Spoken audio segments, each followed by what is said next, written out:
ఆగండి బ్రో. మీరు ఇంతవరకు మీ పాన్ కార్డ్‌ని ఆధార్ కార్డ్‌తో అయితే లింక్ చేసుకున్నారా? ఒకవేళ మీరు లింక్ చేసుకోకపోతే వెంటనే లింక్ చేసుకోండి. ఇప్పుడు కేంద్ర ప్రభుత్వం తీసుకొచ్చినటువంటి గైడ్‌లైన్స్ ద్వారా మీ ఆధార్ కార్డ్‌ని పాన్ కార్డ్‌తో గనుక లింక్ చేసుకోకపోతే రూ. 1000 వరకు అయితే ఫైన్ కట్టాల్సి ఉంటుంది. అంతే కాకుండా మీరు ఈ పాన్ కార్డ్ ద్వారా ఏదైతే టాక్స్ బెనిఫిట్స్ పొందుతూ ఉన్నారో, ఆ టాక్స్ బెనిఫిట్స్ అయితే ఇప్పుడు పర్మనెంట్‌గా తీసేయనుంది. అలాగే మీ పాన్ కార్డ్ ఎప్పుడైతే మీ ఆధార్ కార్డ్‌తో లింక్ అవ్వకుండా ఉంటుందో, అప్పుడు మీరు కామన్ మ్యాన్‌గా అయితే ఉంటారు. ఎలాంటి టాక్స్ బెనిఫిట్స్ అయితే మీకు కలగవు. మీరు ఏదైనా అమౌంట్ ట్రాన్సాక్షన్ అనేది జరిపినప్పుడు, మీ పాన్ కార్డ్ అనేది ఆధార్ కార్డ్‌తో లింక్ అవ్వకపోవడం వల్ల, మీరు ఎక్కువ పర్సెంటేజ్ టీడీఎస్ అయితే కట్టాల్సి ఉంటుంది.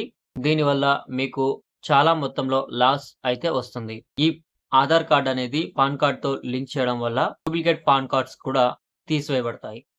అయితే మీరు మీ యొక్క ఆధార్ కార్డ్‌ని పాన్ కార్డ్‌తో లింక్ చేసుకున్నారా? లేదా? అనేది తెలుసుకోవడం కోసం మీరు గూగుల్‌లోకి వెళ్లి www.రైతుప్రస్థానం.com అనే వెబ్‌సైట్‌ని ఓపెన్ చేసి, అక్కడ పాన్ కార్డ్ లింక్ అని టైప్ చేసి సెర్చ్ చేస్తే ఈ విధంగా రావడం జరుగుతుంది.